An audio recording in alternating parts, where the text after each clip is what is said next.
Shana Tova. This has been a couple of very tough weeks. For months, we were pining for a vaccine. It would end all of our troubles. And for a while, it was. It felt almost normal again. But that feeling of optimism has ended. With the rise of the Delta variant, many of us are nervous about our kids. Others worried about the vaccine's effectiveness. It feels as if the doors have begun to close, as if we're stepping back into the darkness. There is a lot of uncertainty, a lot of fear, a lot unknown. For millennia, when our ancestors felt that same worry, they would recite the words of a prayer called Ani Ma'amin, I believe. I believe with perfect faith in the coming of the Messiah. And even though the Messiah might delay, nevertheless, I wait each and every day for the Messiah's arrival. Faith. For years, our ancestors had faith that the Messiah would bring peace and celebration after so many years of sadness and worry. They possessed faith that tomorrow would be better than today, faith in something greater than themselves. Our Torah and our Haftorah readings on Rosh Hashanah describe individuals who have everything stacked against them. And still, even in their struggles, they possess faith that their dreams will come true. Abraham and Sarah have faith that they can start a new religion. Hagar and Ishmael have faith that even in the wilderness, life will get better. Isaac has faith that a ram will appear and that it and not he will be sacrificed to God. Hannah has faith after years of infertility that she too will become a parent.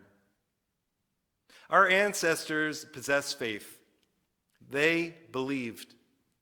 They described their faith as belief in God. God who would provide them with the answer, the gift, with the assurance that they could live a full and meaningful life. I know that I'm taking a big risk here. It's one thing to talk about faith at a Shabbat service, but on Rosh Hashanah, to talk about God? We often don't talk about faith in Judaism. Unlike Christianity or Islam, Judaism doesn't require a specific belief in theology or divinity in order to be a Jew. I also know from conversations with so many of you that we are a congregation of those who question God. You might describe yourself as agnostic or atheist or humanist. I love our community's willingness to question, to have difference of opinion, to address our beliefs in unique and diverse ways. This morning, I'm not asking you to believe what I believe.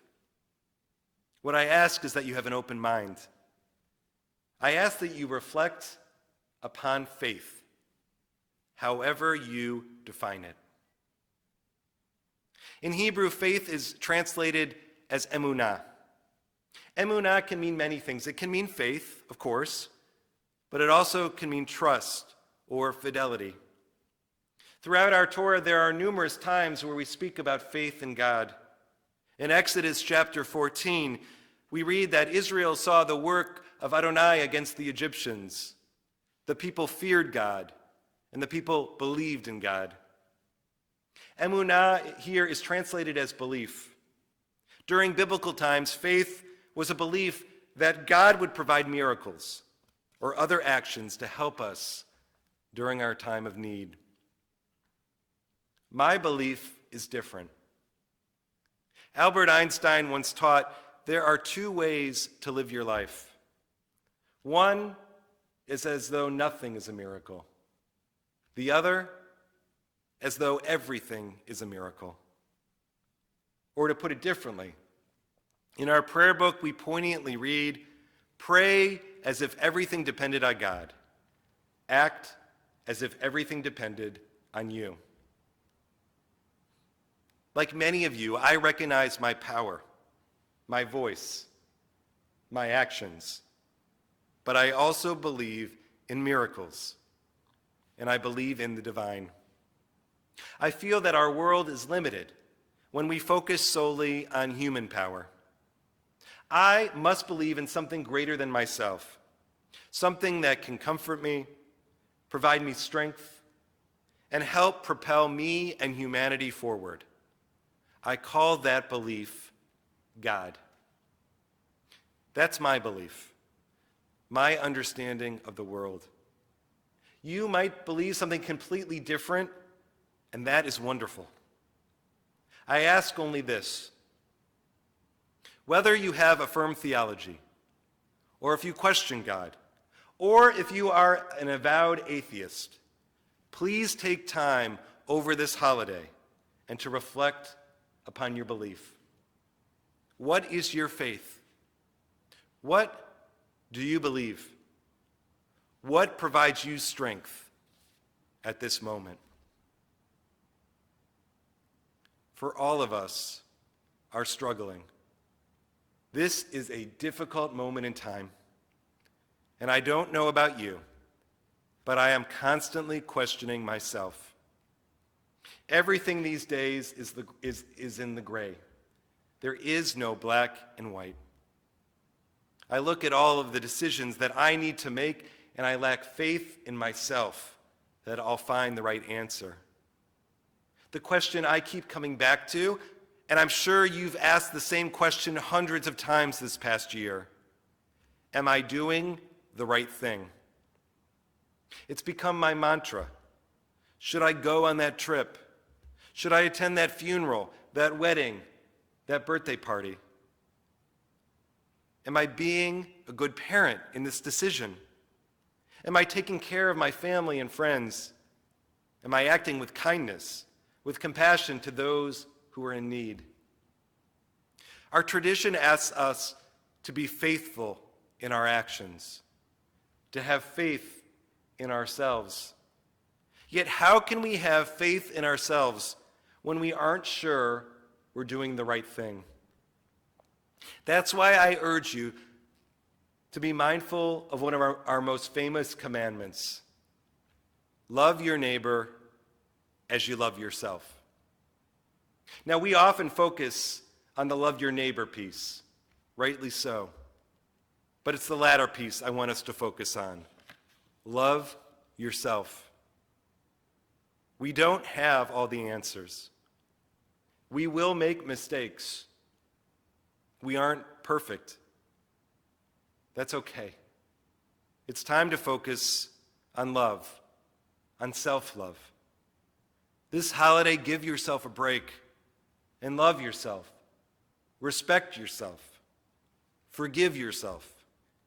And most importantly, have faith in yourself. I'd like to return to that phrase, love your neighbor as you love yourself. Honestly, I'm having difficulty with the love your neighbor piece. I have little faith in humanity at this moment.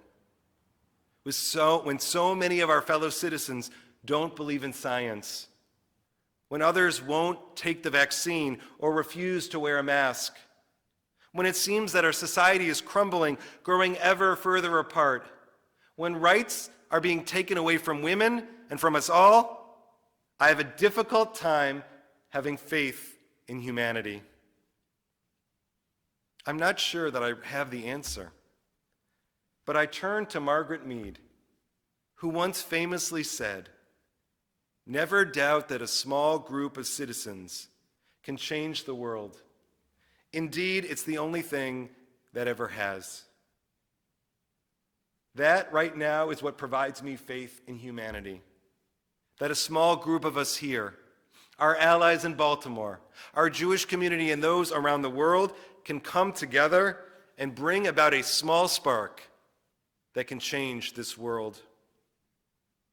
One way in Judaism that we show a faith in each other is through a word that you know well, amen. Amen means I agree. May it be so. It's connected to emunah, faith. Amen, emunah. And it's an acronym for El Melech Ne'eman, God, the trustworthy King. Our tradition teaches that a person who recites Amen receives even more reward than the person who recited the blessing in the first place. Amen boosts the power of the statement. Amen expresses commitment to each other. Amen means solidarity. Amen is an affirmation of faith. On this Rosh Hashanah, I ask for your amens, your commitments, your affirmations, your solidarity as a community. This year, may we have faith in our personal power to make change. Amen. This year, may we have faith that we can fix the brokenness of this world. Amen. This year, may we have faith in the sacred. Amen. This year, may we have faith in ourselves. Amen. This year, may we have faith that we can change the course of history. Amen. Long ago, our ancestors would recite the words, Ani ma'amin, I believe, when they yearned for the Messiah's arrival, even during times of great challenge. There was no more difficult time in Jewish history than the Holocaust, when our ancestors prayed and hoped for a better day. A tale is told that as the Holocaust ended, a Swiss journalist found a small cellar in Cologne, Germany, where Jews had hidden from the Nazis. On one of the walls is a note written into the pavement by those who hid there. I believe in the sun, even when it's not shining. I believe in love, even when I can't feel it. I believe in God, even when God is silent. It's been a difficult year, and the weeks and months ahead look bleak as well. A lot of uncertainty, a lot of unknown, and a lot for us to worry and fret about. Our ancestors believed, even in times of great challenge. They believed in a God who would strengthen and support them. They believed in a Messiah who would rescue them. They believed in the sun even when it was dark outside. They believed in love even when all they saw was hatred. Your belief will be different than theirs. That's okay. But you need faith too. What do you believe? What provides you strength and solace? What helps you get up in the morning every day and truly make a difference? Ani ma'amin. I too believe. I believe in a power that connects us to nature, to history, to each other. I believe in myself even when I don't know the right answer, even when I stumble. I believe in humanity, even with all of its failures and fractures, even with all of its weaknesses and pettiness and self-centeredness. But most importantly, I believe in you. I believe in your power, our collective power to make a difference. For I know that I have you, and that you have me, and that we have each other. For together we say, Amen.